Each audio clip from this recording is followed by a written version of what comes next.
अस्सलाम वालेकुम। Welcome to english.com। Farhan अजीज़ आपके सामने आज इन्फिनेटिव एज वर्ब यानी इन्फिनेटिव के जो वर्ब प्रॉपर्टीज़ हैं उन पर बात करने के लिए हम लोगों ने आज जो है ये एक वीडियो डिज़ाइन किया। अगर आप देखें तो हमारे सामने verb properties of the noun और द इन्फिनेटिव इसके ऊपर हम लोग जो है वो कुछ चीज़ें देखेंगे। देखिए, इससे कबल भी हम लोगों ने जो नाउन के तौर पर या आप कह लें कि एडवर्ब के तौर पर, एडजेक्टिव के तौर पर इसकी जितनी भी प्रॉपर्टीज़ देखी हैं उनमें बेसिक चीज़ क्या होती है कि इसके अंदर क्वालिटीज़ यानी कि फंक्शंस जो होते हैं वो उस स्पेसिफिक क्लास के यानी कि उस जो हमारा पार्ट ऑफ स्पीच है उसके इसके जो होते हैं वो स्पेसिफिक फंक्शन जो होते हैं वो परफॉर्म करते हुए दिखाई देता है। अपना स्ट्रक्चर नहीं बदलता बल्कि फ़ंक्शन यानी कि अपनी जगह तब्दील कर ली, अपना फंक्शन तब्दील कर लिया और उसकी हालत तस्लीम करते हुए वो फंक्शन दे रहा होता है। तो आज हम लोग इन्फिनेटिव, चूँकि ये निकलता ही वर्ब से है तो बेसिकली हमें इस बात का भी इल्म होना चाहिए कि जनाब आया के इन्फिनेटिव वर्ब से निकल रहा है तो इसको हम लोग वर्ब की हैसियत से किस तरह इस्तेमाल कर सकते हैं और किस तरह ये वर्ब की हैसियत से अपना काम करते हुए दिखाई देगा। तो सबसे पहले तो हम आपको देखते हैं वर्ब जो होता है वो अपने साथ सब्जेक्ट लेता है। वर्ब का कोई सब्जेक्ट भी होता है, ठीक है। तो इन्फिनेटिव में हैव इट सब्जेक्ट, अपना ये सब्जेक्ट भी ले सकता है। यानी कि आप अगर गौर करिए तो सब्जेक्ट लेना, देखिए सब्जेक्ट के ऊपर हमें अगेन इस बात को के मुतालिक जो है वो दोहराता चलूँ कि हमारा जो सब्जेक्ट होता है वो लाजमन एक्शन डूअर नहीं होता, लाजमी तौर पर एक्शन डूअर नहीं हुआ करता, ठीक है। तो सिंपली इतना देखिए कि सब्जेक्ट वो जिसके मुताल्लिक हम किसी सेंटेंस के अंदर बात कर रहे होते हैं, वो न्यूज़ होती है, वो ख़बर होती है, वो मालूमात होती है, हम लोग उसको सब्जेक्ट के तौर पर लिया करते हैं। इसके ऊपर हम इंशाल्लाह कोशिश करेंगे कि एक डिटेल्ड वीडियो भी बनाएं सो डैट हमारा ये पार्ट्स ऑफ सेंटेंसेस वाला टॉपिक भी अच्छे से क्लियर हो सके।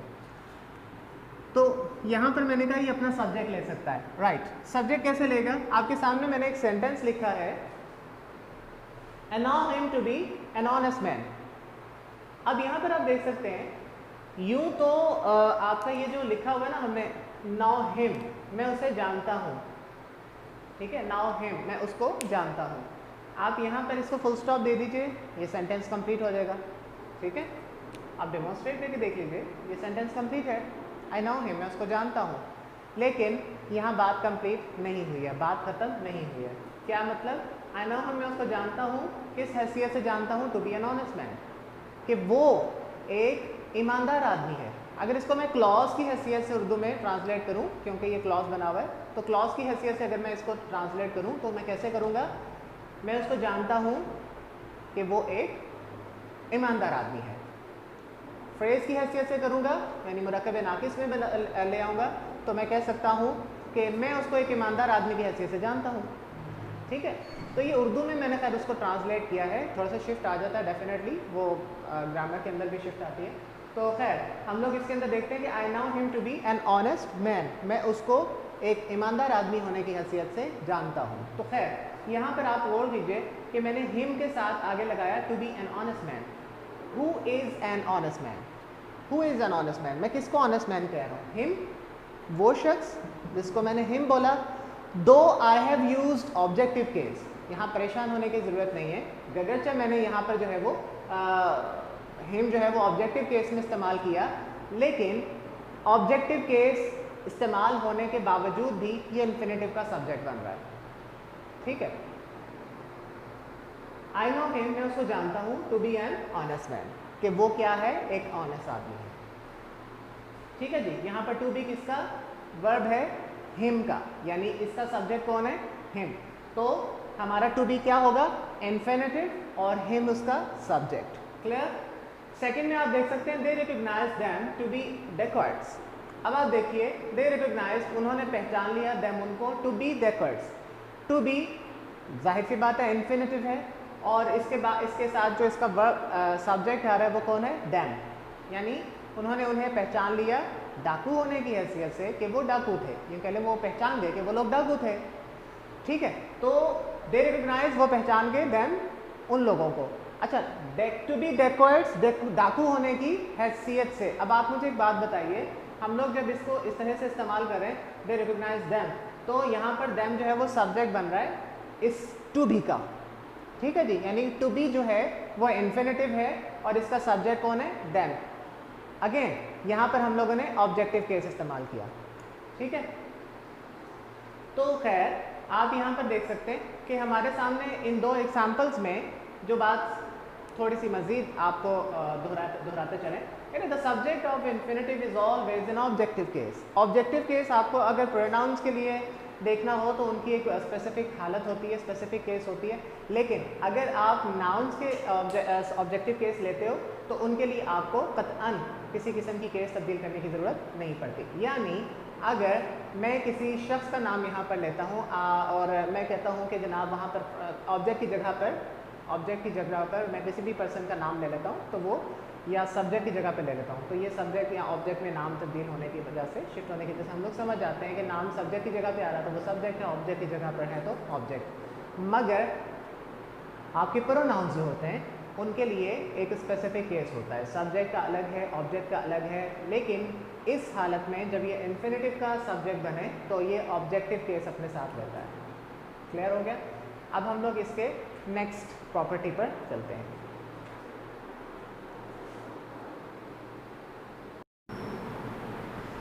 ऑलराइट, इसके दूसरे प्रॉपर्टी के ऊपर आते हैं।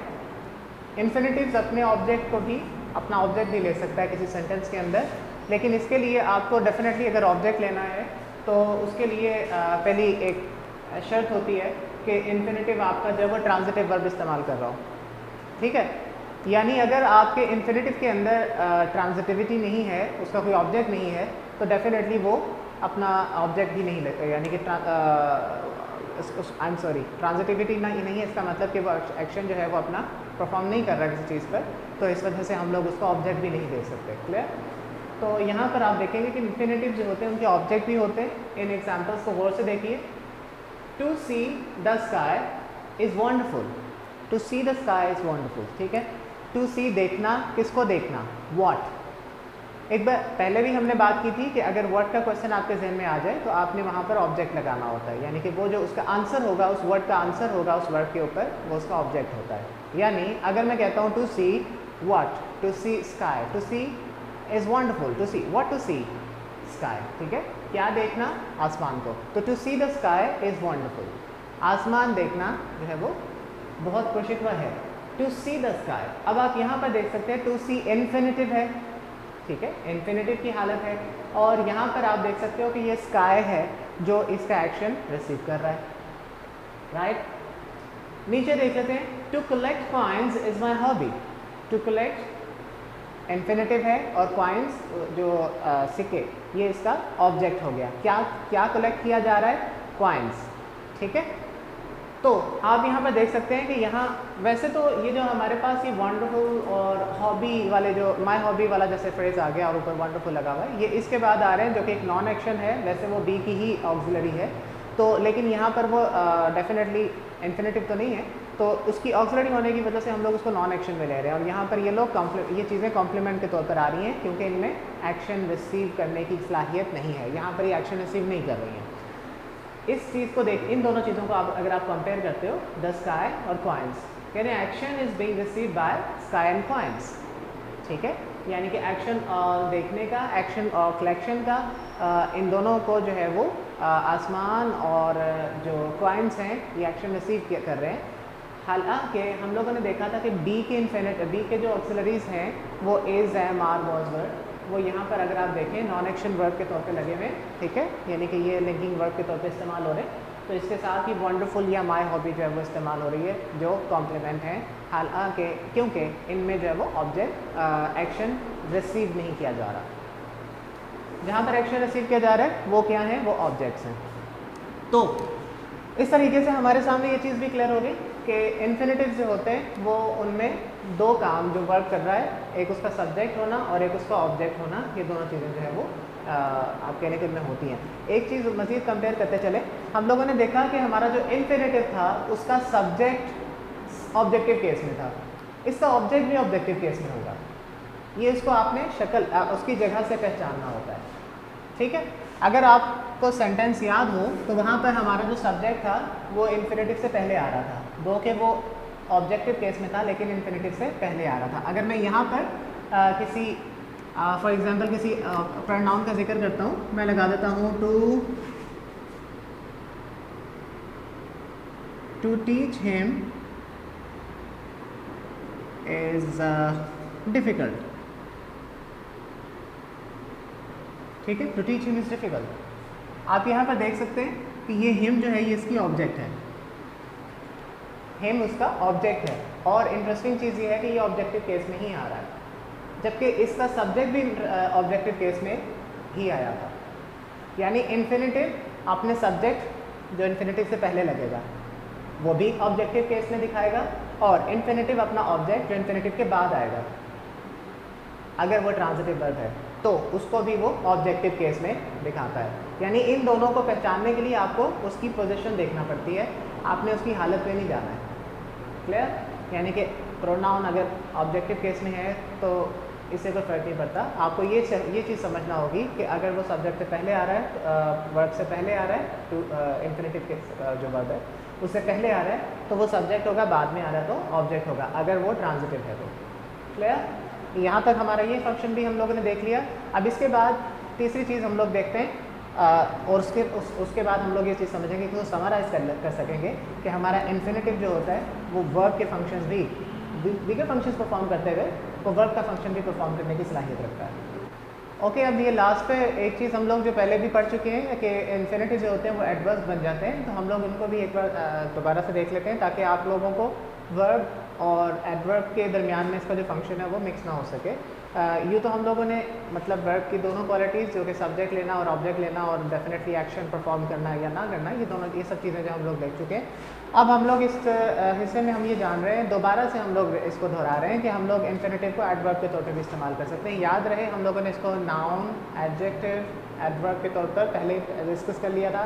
आज के इस वीडियो में हमने इसको वर्ब के हैसियत से भी डिस्कस किया है। दोबारा एडवर्ब इसलिए बता रहा हूँ बिकॉज इसकी पोजीशन अक्सर हमें परेशान कर दिया करती है। तो आप देख लेते हैं, आइए देख लेते हैं। हम लोग देख रहे हैं कि इन्फिनेटिव्स में हैव एडवर्ब्स, इनके एडवर्ब्स भी हो सकते हैं, I am sorry may be adverbs. ठीक है जी, इन्फिनेटिव जो होते हैं वो एडवर्ब्स भी बन सकते हैं। तो हम कैसे लगाएंगे? नंबर 1 सेंटेंस को आप देख सकते हैं, he went to see the fair. He went चला गया, वो गया, टू सी देखने के लिए, द फेयर। ठीक है, अब देखिए वो फेयर यानी कि मेला, देखने के लिए वो गया। अब यहाँ पर वेंट जो है वो वर्ब था, ये इंट्रांजिटिव है, ये गया। और उसके बाद अगर आप देखें टू सी द फेयर, ये एडवर्ब है क्योंकि ये वर्ब जाने को डिस्क्राइब कर रहा है। वो क्यों गया? रीज़न है। ठीक है, what was the reason behind going there? To see the fair. ठीक है, मकसद क्या था जाने का? मेला देखना। आप दूसरे को देखिए, you play to win. To win play को मॉडिफाई करता है। क्यों खेलते हो? ये क्या का जवाब नहीं है, क्यों का जवाब है। अगर क्या का जवाब होगा तो फिर हम लोग ऑब्जेक्ट मानेंगे। अब यहाँ पर ये है क्यों। ठीक है, यू प्ले, क्यों खेल रहे हो? टू विन इसका जवाब है, क्या करने के लिए? जीतने के लिए। हमारा मकसद क्या होता है? हम गेम जीतें। ठीक है, अपना नाम रोशन करें। तो यू प्ले टू विन, तुम तो खेलते हो जीतने के लिए। तो आपका टू विन जो है वो प्ले को जो है वो मॉडिफाई कर रहा है, यानी कि जो वर्ब है। तो वर्ब को मॉडिफाई करना किसकी क्वालिटी होती है? एडवर्ब की क्वालिटी होती है। इस बात से एक चीज़ तो आपके जहन में आ जाती है। आप यहाँ पर सबसे पहले हम देख लेते हैं कि ये इन सेंटेंसेस में आप देखोगे कि to see and to win are modifying went and play respectively. यहाँ पर टू सी वेंट को और टू विन प्ले को रिस्पेक्टिवली जो है वो मॉडिफाई कर रहे हैं। इससे एक बात आप अपनी मतलब जहनशीन कर लीजिए कि पार्ट्स ऑफ स्पीच या वर्ड क्लासेस जिनको हम लोग जब समझना चाहते हैं तो बड़ी बुनियादी सी एक मतलब चीज़ आपके जहन में होनी चाहिए। वो ये है कि जब हम लोग इनकी पोजीशन बदलते हैं तो इनका फंक्शन भी बदल जाता है। ठीक है, यानी कि अगर आप वर्ब की ही बात कर लीजिए तो वर्ब को हम लोग कितने तरीके से इस्तेमाल में ला रहे हैं। कभी नाउन, कभी एडजेक्टिव, तो कभी एडवर्ब, तो कभी बजाते खुद वर्ब। तो इस तरीके से आप देखें इनका काम ये बदल कैसे रहा है, क्योंकि उनका फंक्शन बदल रहा है। फंक्शन कैसे बदल रहा है? उनकी पोजीशन बदलने से। पोजीशन क्यों बदल रही है? हमारा पर्पज़ है। ठीक है, और पर्पज़ आपके लॉजिक्स, आपकी इंटेंशन, मतलब आपकी सोच विचार कुछ भी हो उस पर डिपेंड कर रहा होता है। तो लैंग्वेज जो होती है ना, लैंग्वेज को हम लोग मतलब हम लोग ये नहीं कह सकते कि जनाब ये बड़ी ही स्ट्रिक्ट किस्म की वो ऐसी चीज़ होती है जो यानी कि एक हल्के में बंद हो जाए और उसके बाद इसके असूल और ज़वाबित जो होते हैं वो इससे बाहर ना निकल सकें। ऐसा नहीं होता। तो आप यूँ देख लीजिए यू वांट टू सी और यू प्ले टू विन, इन दोनों को एडवर्ब के तौर पे इस्तेमाल करते हुए एक बात मज़ीद इसमें इजाफा करते जाएंगे। जिस वक्त आप लोग ये देखोगे कि हमारा एडवर्ब की हैसियत से इसका इस्तेमाल होना, यहाँ पर आप गौर कीजिए हम किसी नाउन को इस्तेमाल नहीं कर रहे, ये किसके साथ यूज़ हो रहा है, वर्ब के साथ यूज़ हो रहा है। यहाँ पर अगर डेफिनेटली नाउन आ जाएगा तो फिर आगे आने वाला जो इन्फिनेटिव है वो उसका वर्ब बन सकता है, ठीक है। लेकिन यहाँ पर वो वर्ब नहीं बन रहा क्योंकि वर्ब इससे पहले लगा हुआ है, ठीक है जी। तो ये मुताले के फ़ेल बन सकता है, यानी कि ये एडवर्ब बन सकता है, ये वर्ब ज़ात खुद नहीं बनेगा क्योंकि इससे पीछे मेन वर्ब लग चुका है। इसका मेन वर्ब वेंट है और इसकी मेन वर्ब प्ले है, ठीक है। तो मेन वर्ब्स इसके साथ ऑलरेडी इन सेंटेंसेस में ऑलरेडी लगे हुए हैं, इनके साथ अगर कोई चीज़ इसको मॉडिफाई कर रही है इन वर्ब्स को तो वो एडवर्ब कहलाएगी, बिकॉज वो एक वर्ब को मॉडिफाई कर रहे हैं। अगर वो चीज़ नाउन के बाद आए, यानी कि इन्फिनेटिव की हालत जो है वो नाउन के बाद आ जाए तो फिर वो उसका वर्ब हो सकती है। अगर वो वर्ब के बाद आ रही है तो फिर अब वो उसका वर्ब नहीं कहलाएगी, उसका एडवर्ब कहलाएगी, ठीक है। तो आपने पीछे जब हम लोग बात कर रहे थे सब्जेक्ट और ऑब्जेक्ट बनाने की, तो उसमें हम लोगों ने देखा था कि वो नाउन के साथ इसकी जो हम आप कहने के वो बन रही थी, इसकी कॉम्बिनेशन बन रही थी। लेकिन अब हमारा जो इसका कॉम्बिनेशन है वो वर्ब के साथ बन रहा है जब हम लोग इसको एडवर्ब के तौर पर लेते हैं। सिमिलरली जब एडजेक्टिव के तौर पर लेते हैं तब भी हम लोग इसको नाउन के साथ लेते हैं, ठीक है। यानी आप यूँ कह लीजिए कि सब्जेक्ट ऑब्जेक्ट और एडजेक्टिव वगैरह की हालत में इसके साथ नाउन, और जिस वक्त इसने एडवर्ब बनाना है तो फिर इसके साथ क्या आना चाहिए, वर्ब आना चाहिए। तो ये आपके जो है वो आसान सी मतलब चीज़ें हैं, बहुत ज़्यादा लेंथी नहीं बनाया। इसके इस्तेमालात और इसके डिफरेंट किस्म के जो लॉजिक्स एंड एप्लीकेशंस होते हैं उनके ऊपर हम लोग मज़ीद आने वाले दिनों में कुछ वीडियोस बनाएंगे। अगर आपको इस वीडियो में किसी भी किस्म की कोई प्रॉब्लम पेश आई हो, समझने में कोई प्रॉब्लम पेश आई हो, कमेंट सेक्शन में ज़रूर लिखिए। आज के इस टॉपिक के साथ जो है वो मैंने आपका मतलब मुख्तसर तौर पे इस वीडियो को बनाने की कोशिश की ताकि हम लोग इसमें इन्फिनेटिव और जेरेंट वाली चीज़ों को जो है वो जल्दी से कवर कर सकें, ठीक है। अपना बहुत सा ख्याल रखिए, चैनल को भी सब्सक्राइब कीजिए। अल्लाह हाफ़िज़।